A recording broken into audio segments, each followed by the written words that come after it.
गेल्या 3 वर्षांपासून नगरसेवक नाहीत, लोकशाहीत लोकप्रतिनिधी नाहीत, शहरात वाढल्या समस्यांचा डोंगर। बचपना से बुढ़ापा आ गया, लेकिन नायगाव की स्थिति जैसी है वैसी ही है। एक्झॅक्ट बिलकुल तुम्ही माझ्या अगदी सोबतच आहे आणि बघा खाली बघू शकतात, माझा कॅमेरा पर्सन तुम्हाला दाखवू शकतात। अण्णाभाऊ साठे चौक, डाबकी रोड इथला एकंदरीत सुरुवातच बघा अशी झालेली आहे। आपण शिरोड्याच्या मध्य भागात आहोत, भारतनगर इथे आपण आलेलो आहोत। सगळ्यात मोठा अकोल्यात जर मुद्दा येत असेल तो म्हणजे कचऱ्याचा। माझे दर्शक आता याच्यावर तुम्हीच विचार करा की कितपत हे योग्य आहे आणि कितपत नाही आहे। तेव्हा पहा अकोलेकरांच्या खऱ्या समस्या। RRC न्यूज आणत आहे महापालिका फोकस। RRC न्यूज घेऊन येत आहे जनतेच्या समस्यांचे सोल्युशन, महापालिकेचा फोकस। अकोलेकरांच्या समस्यांवर RRC न्यूजचे हक्काचे सोल्युशन, महापालिका फोकस। जनतेच्या हक्काचे एकमेव व्यासपीठ RRC न्यूज आणत आहे महापालिकेचा फोकस।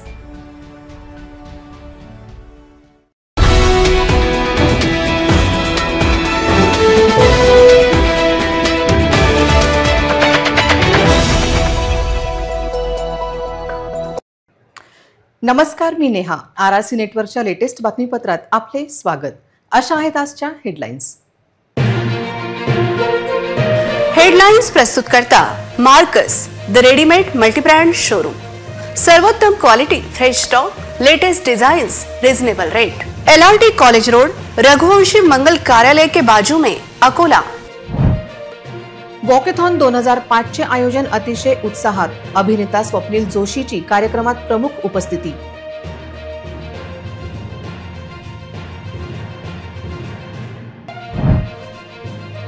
धावत्या बसने घेतला अचानक पेट, प्रवाशांनी उड्या मारीत वाचविला आपला जीव।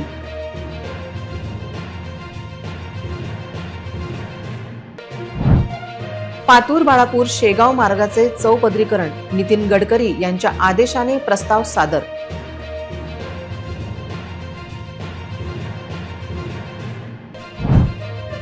अंडरपास मध्ये पाणी भरलेलेच, महानगरपालिकेचे सातत्याने दुर्लक्ष।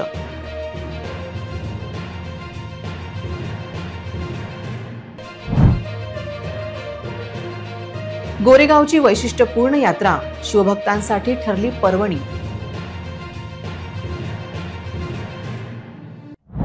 आता सविस्तर बातम्या। अभिनेता स्वप्नील जोशीच्या उपस्थितीत वॉकेथॉन 2025 चे आयोजन संपन्न झाले। जिल्हा पोलीस प्रशासनाच्या संकल्पनेतून महिला आरोग्यासाठी सप्ताह राबवण्यात आला। त्या अनुषंगाने या स्पर्धेचे आयोजन करण्यात आले। या स्पर्धेत 2000हून अधिक स्पर्धकांनी मोठ्या उत्साहात भाग घेतला।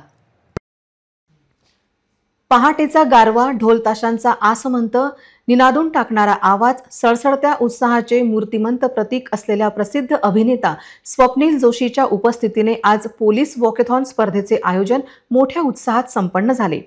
पोलीस अधिकारी तसेच कर्मचाऱ्यांच्या कुटुंबियासाठी अकोला पोलीस वॉकेथॉन 2025 चे आयोजन रविवारी पहाटे 5:30 वाजता पोलीस मुख्यालयातील मैदानावर करण्यात आले।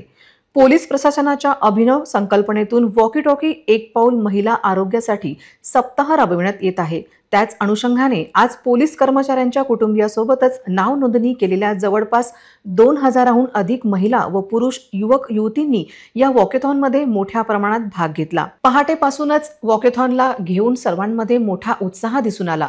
कार्यक्रमस्थळी अभिनेता स्वप्नील जोशीचे जिल्हा पोलीस अधीक्षक बच्चन सिंग यांच्या समवेत आगमन झाले। उपस्थितीत पोलीस कर्मचाऱ्यांच्या कुटुंबियांनी तसेच अन्य स्पर्धकांनी त्यांचे जोरदार स्वागत केले। सर्वच स्पर्धकांना आपल्या खास शैलीत अभिनेता स्वप्नील जोशीने अभिवादन करीत त्यांचे मन जिंकून घेतले। अभिनेता स्वप्नील जोशी तसेच जिल्हा पोलीस अधीक्षक बच्चन सिंग यांच्या हस्ते वॉकेथॉन स्पर्धेला हिरवी झेंडी दाखविण्यात आली। जिल्हा पोलीस मुख्यालयातून या वॉकेथॉनला सुरुवात झाली। शहरातील विविध मार्गावरून होत स्पर्धक जिल्हा पोलीस अधीक्षक कार्यालय येथे पोहोचले। या ठिकाणी वॉकेथॉन स्पर्धेचे समापन करण्यात आले। या प्रसंगी वॉकेथॉन स्पर्धेतील महिला व पुरुष विजेत्यांना अभिनेता स्वप्नील जोशी तसेच जिल्हा पोलीस अधीक्षक बच्चन सिंग यांच्या हस्ते मेडल देऊन सन्मानित करण्यात आले। तर स्पर्धेतील सर्व स्पर्धकांना प्रशस्तीपत्र देऊन त्यांना गौरविण्यात आले। या वॉकेथॉन स्पर्धेसाठी मला आमंत्रित करण्यात आले, याबद्दल मी पोलीस प्रशासनाचे आभार व्यक्त करतो. तसेच या वॉकेथॉन स्पर्धेत सामील सर्व स्पर्धकांचा उत्साह पाहून भारावून गेल्याचे स्वप्नील जोशी यांनी सांगितलेच. तसेच जीवनात असाच उत्साह कायम ठेवावा असेही आवाहन त्यांनी केले. आपल्या सोबत आहे महाराष्ट्राचा चॉकलेट बॉय स्वप्नील जोशी आणि सरांना सर आरआरसी मध्ये आपलं स्वागत आहे. महाराष्ट्रात महिला सशक्तीकरणासाठी काय केलं पाहिजे? खूप व्यापक प्रश्न आहे. सर्वांना सुप्रभात. अकोला पोलीस आयोजित आदरणीय बच्चन सिंग सर, आदरणीय शिरीषा मॅडम, आदरणीय सौरभ गाडगिलजी आणि या सगळ्यांच्या संयुक्त विद्यमाने इथे एक वॉकी टॉकी वॉकथॉन 2025चं आयोजन केलं आहे. त्यानिमित्ताने आज इकडे मी अकोला नगरीत आलो आहे. मला फार भारी वाटतं. लोकांचा उत्साह, काही हजारांमध्ये लोक आहेत, महिला आहेत आणि पोलीस दलातल्या त्यांच्या फॅमिलीजमधल्या, त्या फॅमिलीज आल्यात, म्हणजे ज्या घरातला पुरुष सेवेत आहेत त्यांच्या पत्नी आल्या आहेत, त्यांची आई आली आहे, ज्या महिला आमच्या भगिनी सेवेत आहेत त्यांचे नवरे आले, त्यांच्या फॅमिली झाल्या. एक फॅमिली इव्हेंट खऱ्या अर्थाने इकडे बघायला मिळतो आणि मला सर्वात आधी त्याबद्दल अकोला पोलिसांचं अभिनंदन करायचं आहे, बच्चन सिंग सरांचं, त्यांच्या संपूर्ण टीमचं अभिनंदन करायचं आहे, सौरभचं अभिनंदन करायचं आहे इतका सुंदर इव्हेंट बॅक केल्याबद्दल. PNG ज्वेलर्स नेहमीच अशा चांगल्या उपक्रमांच्या मागे उभं असतं. So it's a great feeling. आता तुमच्या प्रश्नाकडे येतो. महिला सशक्तीकरणासाठी अनेक गोष्टी करायला पाहिजेत. मला असं वाटतं की इतका मोठा आणि महत्त्वाचा विषय आहे की 1 मिनिटाच्या बाईटमध्ये 2 मिनिटाच्या उत्तरात सुटणारा हा विषय नाही. पण मला असं वाटतं की आपापल्या परीने वैयक्तिकदृष्ट्या काय करायला पाहिजे, तर प्रत्येकाने आपल्या आसपास ज्या महिला आहेत, ज्या माता भगिनी आहेत, त्यांचा सन्मान करायला पाहिजे. इथून आपण सुरुवात करायला पाहिजे. कारण मला असं वाटतं की रिस्पेक्ट, म्युच्युअल रिस्पेक्ट, एकमेकांचा आदर करणं, त्यांचा आदर करणं ही माझ्या मते वैयक्तिकदृष्ट्या ही पहिली पायरी आहे महिला सशक्तीकरणाच्या बाबतीत. अगदी बरोबर. जागतिक महिला दिनाच्या अनुषंगाने विशेषतः तरुणी आणि महिलांच्या सायबर सुरक्षतेसाठी आपण सगळ्यांना काय आव्हान द्याल? मी सर्वांना जागतिक महिला दिनाच्या शुभेच्छा देतो. मी सर्वांना मला मनापासून असं वाटतं, अत्यंत नम्रपणे असं वाटतं की महिला दिन हा एका दिवसाचा उपक्रम नसला पाहिजे. 365 दिवस आपण महिलांना साजरं केलं पाहिजे. महिला दिन हा प्रातिनिधिक स्वरूप आपण करतो, पण नारी शक्तीचा सन्मान हा 365 दिवस व्हायला पाहिजे. We need to celebrate women more, we need to respect them more. आपण त्यांचा आदर करायला, निदान आपल्या आसपास ज्या माता भगिनी आहेत त्यांचा आदर करायला पाहिजे, त्यांना सन्मान द्यायला पाहिजे. ही पहिली पायरी आहे असं मला वाटतं to a good better society. Police कर्मचाऱ्यांना त्यांच्या कामाच्या तणावातून मुक्ती मिळावी, तसेच परिवारासोबत आपला वेळ घालवीत वॉकेथॉन स्पर्धेच्या माध्यमातून त्यांचे स्वास्थ्य कायम राहावे या उद्देशाने कार्यक्रमाचे आयोजन करण्यात आले. केवळ 1 दिवसापुरता हा उपक्रम न ठेवता नियमित व्यायामाकडे पोलीस कर्मचाऱ्यांनी लक्ष द्यावे असे आवाहन जिल्हा पोलीस अधीक्षक बच्चन सिंग यांनी केले. याचा आढावा घेतला आमच्या प्रतिनिधी नेहा पाटील यांनी. तुम्ही काय सांगणार त्या तरुणींना? आपण काय सांगणार? सिंगल घ्या. सर्वांना हेच सांगणं आहे की चांगली गोष्टीबद्दल आपण रील टाकली तर काही अडचण नाही, परंतु काही असे गोष्टी आहे त्याच्यामुळे आपलं आयुष्य खराब होतो किंवा ते चुकीच्या दिशेने ते घेऊन जातात. तसेच गोष्टी टाकली नको पाहिजे. परंतु चांगली गोष्टी, सोसायटीला मदत करणारी गोष्टी, नेशन बिल्डिंगची गोष्टी, चांगले व्हॅल्यूजबद्दल गोष्टी, त्याच्याबद्दल अशी काही हरकत नसावी. मॅम, आपल्याला महिला पोलीस कर्मचारी आणि त्यांच्या परिवारासाठी याबद्दलचं नियोजन कसं काय सुचलं? ही एक ऑथेंटिक युनिक आयडिया आहे. ही कशी काय सुचली ही संकल्पना? तो आइडिया ये है कि हम अपने दिन भर वर्क में इतना बिजी रहते हैं, स्पेशली जब हमारा हस्बैंड पुलिस ऑफिसर से हमको उनका कंट्रीब्यूशन बहुत कम मिलता है, सो हम घर में हमेशा स्टक रहते हैं. सो ये प्रोग्राम में 2 एडवांटेजेस है. एक एंटरटेनमेंट, रोज कुटुंबासाठी, आज तुझ्यासाठी. सो आज एंटरटेनमेंट भी है, at the same time there is a message that हम अपना हेल्थ का ख्याल हमको खुद रखना है. छोटे छोटे चीजें करना जिससे हम अपना फिटनेस गोल्स अचीव कर सके. So that is the objective. Sir, अगदी सगळंच काम युनिक असतं, पण आजही मॅमनी जी इथे सेवा दिलेली आहे किंवा ज्याही प्रकारे ते सगळं मॅनेज करता आहे, मॅम याच्यातूनही संकल्पना तुमची काहीतरी वेगळी असू शकते. पुढे पण तुमचा असा कसा जोश राहील सगळ्यांसाठी? हो, अगदी बरोबर आहे. महिलांनी स्वतःच्या प्रकृतीकडे तसंच स्वास्थ्याकडे लक्ष द्यायला पाहिजे, हाच उद्देश आहे. एक पाऊल पुढे माननीय SP सर आणि माननीय SP मॅडम यांच्या संकल्पनेत आपण अकोला पोलिसांसाठी आपण हे वॉकथॉनचं सुरुवात केलेली आहे. अजून पण येणाऱ्या दिवसामध्ये आपण नवनवीन उपक्रम घेणार आहोत. थँक्यू. अकोला पोलीस यांच्या संकल्पनेतून वॉकी टॉकी एक पाऊल महिला आरोग्यासाठी 2025 अकोला पोलीस 2025 आमचा आजचा हा पूर्ण जो कार्यक्रम आहे हा निमवाडीमध्ये आहे आणि पूर्ण महिला आरोग्यासाठी जागतिक महिला दिनाच्या शुभेच्छा देत आज संपूर्ण आरआरसी टीम जागतिक महिला दिनाच्या शुभेच्छा देत आहे आणि हा संपूर्ण प्रोग्राम आरआरसीच्या माध्यमातून आपण कव्हर केलेला आहे। मी नेहा पाटील, कॅमेरा पर्सन पवन इंगडे सोबत, आरआरसी न्यूज अकोला। अकोट पोपटखेड रस्त्यावरील बोर्डी फाट्याजवळ शहानूरला जाणाऱ्या महामंडळाच्या बसला अचानक आग लागल्याने बसमधील प्रवाशांचे एकच धावपळ उडाली होती। बघता बघता या बसला आगीने वेढा दिला। सुदैवाने या घटनेत कोणतीही अप्रिय घटना घडली नाही, परंतु काही प्रवाशांचे सामान पूर्ण जळून खाक झाले।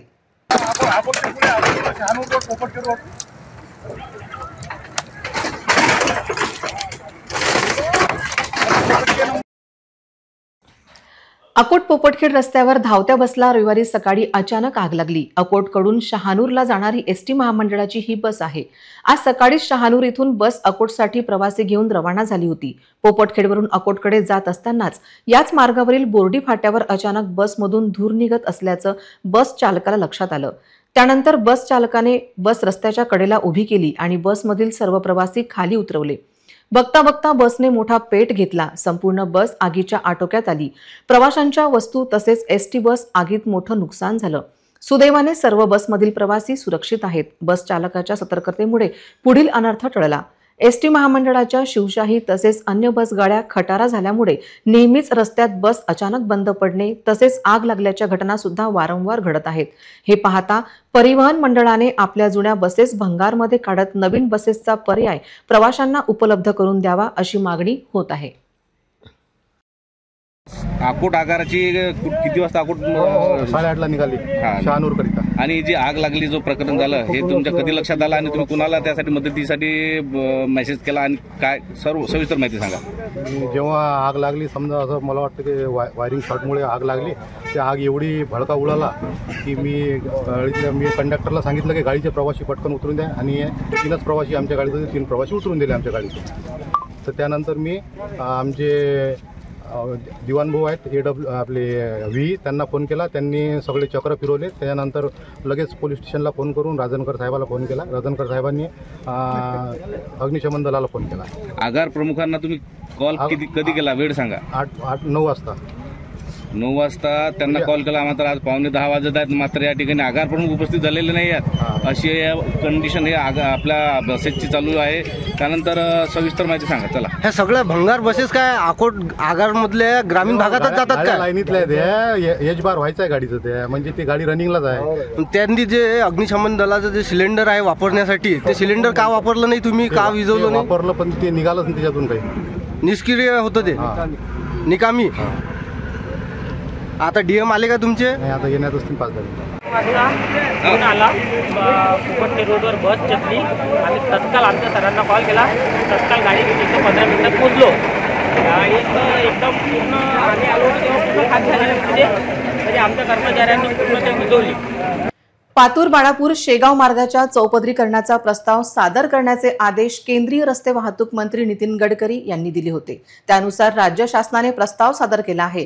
या मार्गाचे चौपदरीकरण झाल्यास वाशिम, हिंगोली, नांदेड, हैदराबादला जाणाऱ्या मराठवाडा आणि विदर्भाच्या नागरिकांची सुविधा होणार, तसेच माहूरगडावर आणि शेगावला जाण्यासाठी समृद्धी मार्गाशी जोडणे सोयीस्कर होईल। या मार्गाचे महत्त्व लक्षात घेऊन केंद्रीय मंत्री नितीन गडकरी यांनी नागपूर नॅशनल हायवे अधिकाऱ्यांना सूचना केली। त्या अनुषंगाने 24 जानेवारी रोजी नागपूर विभागाने महाराष्ट्र शासनाकडे प्रस्ताव सादर केला व महाराष्ट्र शासनाने मुख्य अभियंता पश्चिम क्षेत्र सडक परिवहन राज्यमार्ग मंत्रालय यांच्याकडे प्रस्ताव सादर केला आहे। मुख्य अधीक्षक अभियंता यांनी EPC road Patur Balapur NH 16चा प्रस्ताव सादर केला आहे। हा रस्ता झाल्यास बाळापूर पातूर भागातील भाजीपाला लिंबू उत्पादक शेतकऱ्यांना लाभदायक ठरणार आहे। तसेच शेगावला येणाऱ्या दक्षिण भारतातील भक्तांना तसेच अकोल्यावरून दक्षिण भारत व यवतमाळ जिल्ह्यात माहूरगड व बुलढाणा, अकोला, वाशिम, हिंगोली जिल्ह्यातील नागरिकांना लाभदायक ठरणार आहे। अकोल्याच्या जनता भाजी बाजाराच्या दिशेने अंडरपासमध्ये पाणी भरलेलेच आहे। या पाण्याचा काही केल्या निचरा होत नाही। महापालिका प्रशासनाचे याकडे दुर्लक्ष दिसून येते। होळी धुळवडीसाठी जलसंचय केला आहे का असा प्रश्न उपहासाने विचारला जातो आहे।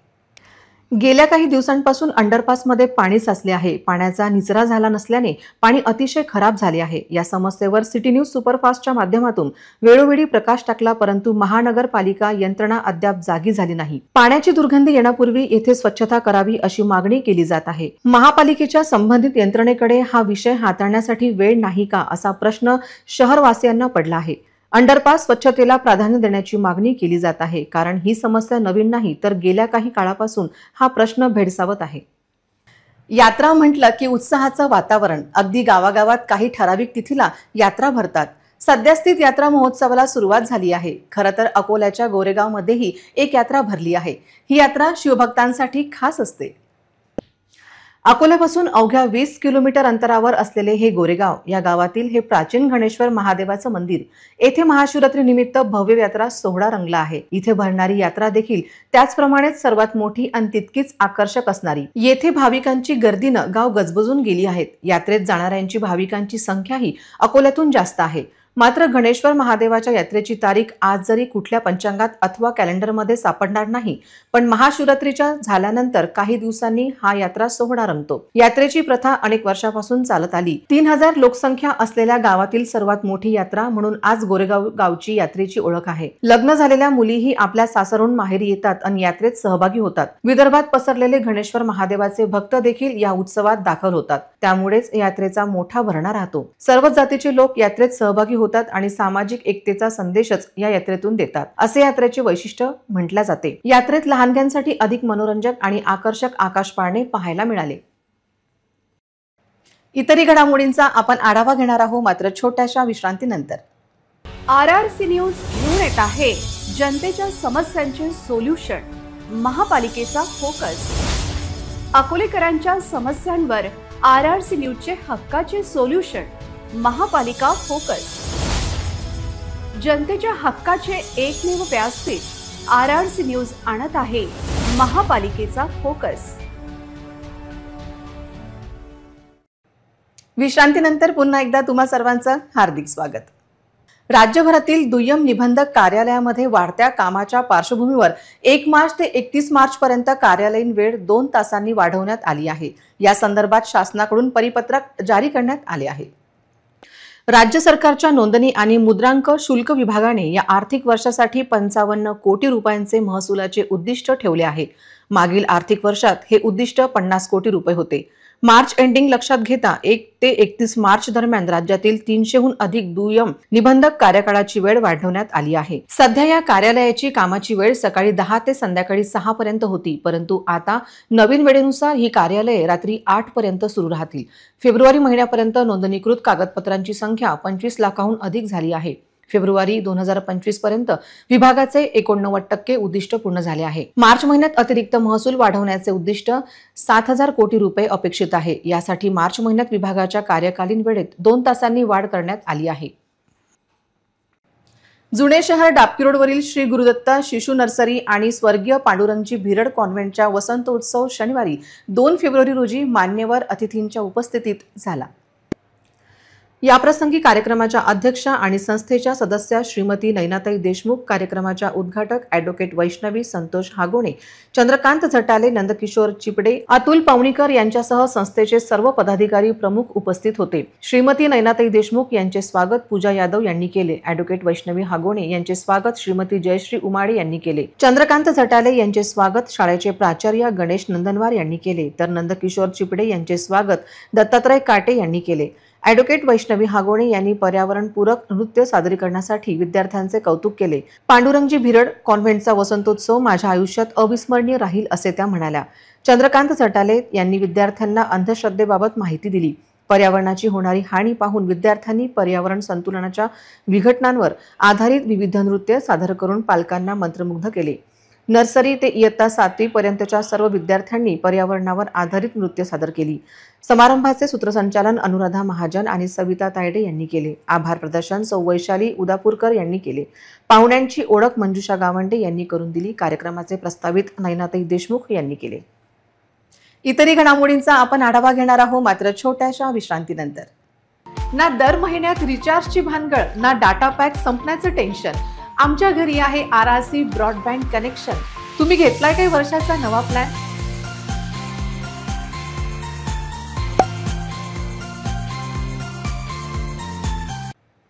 विश्रांतीनंतर पुन्हा एकदा तुम्हा सर्वांचं हार्दिक स्वागत। अकोला जिल्हा तप्त उन्हासाठी पूर्वीपासून ओळखला जातो। या भागातील नागरिकांना प्रत्येक उन्हाळा ग्रासतो। उन्हाची तीव्रता 2 ते 3 दिवसात जाणवते आहे। 28 अंश सेल्सिअसच्या पुढे तापमान गेले आहे। रविवारी 38.5 अंश सेल्सिअस तापमानाची नोंद करण्यात आली। या भागात सध्या संमिश्र वातावरण आहे। दिवसा तापते तर पहाटे चांगलीच थंडी राहते। त्याचा परिणाम नागरिकांच्या आरोग्यावर होत आहे। उष्णतेची चाहूल लागल्याने कूलर, रेफ्रिजरेटरची मागणी बाजारात वाढली दिसत आहे। मार्चच्या सुरुवातीला तापमान 40 अंश सेल्सिअसकडे वाटचाल करत आहे आणि येणाऱ्या दिवसात तापमान अधिक वाढलेले दिसेल। या भागातील रहिवाशांना कडक उन्हाची सवय आहे, तरीही घराबाहेर पडताना काळजी घ्यावी लागते। भर दुपारी तप्त उन्हात बाहेर पडायची हिंमत होत नाही। पुढचे 3 महिने नागरिकांची परीक्षा पाहणारे राहतात। त्याची सुरुवात आता झालेली आहे। अमरावती महानगरपालिकेने शहरातील नागरिकांवर मालमत्ता कर 2% व्याजाने लागू केला होता। त्यांच्या मालमत्तेवरील व्याज माफ करण्याच्या संदर्भातील निर्णय महानगरपालिकेने काही दिवसाआधी घेतला होता। परंतु या निर्णयामध्ये शहरातील ज्या नागरिकांनी व्याजासकट मालमत्ता कर भरलेला आहे त्यांच्या संदर्भातील कोणताही धोरणात्मक निर्णय महानगरपालिकेने घेतलेला नव्हता। म्हणून अमरावती शहर काँग्रेस कमिटीच्या वतीने 28 रोजी निषेध आंदोलन करण्याचा महानगरपालिका आयुक्तांना निवेदन दिले। आंदोलनाच्या भीतीपोटी महानगरपालिकेने ज्यांनी व्याज भरलेले आहे त्यांचे व्याज पुढील वर्षाच्या मालमत्ता करात समायोजित करू अशी भूमिका घेतली। अमरावती महानगरपालिकेने शहरातील नागरिकांवर मालमत्ता कर 2% व्याजाने लागू केला होता। त्यांच्या मालमत्तेवरील व्याज माफ करण्याच्या संदर्भात निर्णय महानगरपालिकेने काही दिवसाआधीच घेतला होता। परंतु या निर्णयामध्ये शहरातील ज्या नागरिकांनी व्याजासकट मालमत्ता कर भरलेला आहे त्यांच्या संदर्भात कोणताही धोरणात्मक निर्णय महानगरपालिकेने घेतला नव्हता। म्हणून अमरावती शहर काँग्रेस कमिटीच्या वतीने 28 रोजी निषेध आंदोलन करण्याचा महानगरपालिका आयुक्तांना निवेदन दिले। आंदोलनाच्या भीतीपोटी महानगरपालिकेने ज्यांनी व्याज भरलेले आहे ज्यांचे व्याज पुढील वर्षाच्या मालमत्ता करात समायोजित करू अशी भूमिका घेतली। शहरातील नागरिकांना व्याज परतव्याच्या संदर्भात 2 आठवड्यांची मुदत मागून येत्या 2 आठवड्यात व्याज परताव्या संदर्भात सर्व योग्य बाबी तपासून योग्य निर्णय काँग्रेस पक्षाला देऊ असे आश्वासित केले। आपल्या वार्डाची, आपल्या प्रभागाची, आपल्या परिसराची स्वच्छता करून घेण्याचे अत्यंत महत्त्वपूर्ण काम अमरावती शहरातील नागरिकांनी पार पाडावे असे आवाहन अमरावती शहर काँग्रेसच्या वतीने करण्यात आले। पुन्हा एक नजर टाकूया आजच्या प्रमुख घडामोडींवर।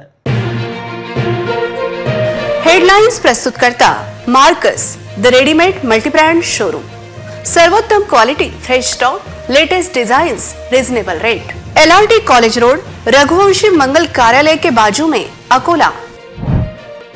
वॉकेथॉन 2005 चे आयोजन अतिशय उत्साहात। अभिनेता स्वप्नील जोशीची कार्यक्रमात प्रमुख उपस्थिती।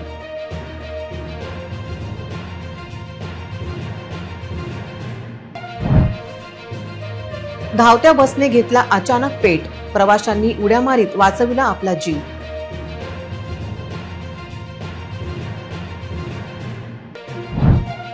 पातूर बाळापूर शेगाव मार्गाचे चौपदरीकरण, नितीन गडकरी यांच्या आदेशाने प्रस्ताव सादर।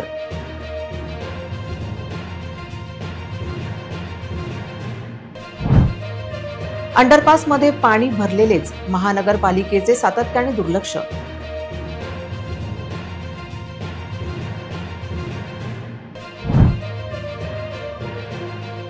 गोरेगावची वैशिष्ट्यपूर्ण यात्रा शिवभक्तांसाठी ठरली पर्वणी।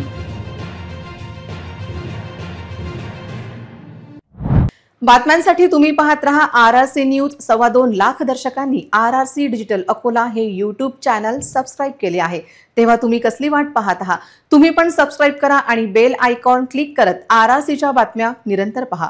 पुन्हा भेटूया लेटेस्ट बातम्यांसह नव्या बातमीपत्रात। तोवर नमस्कार।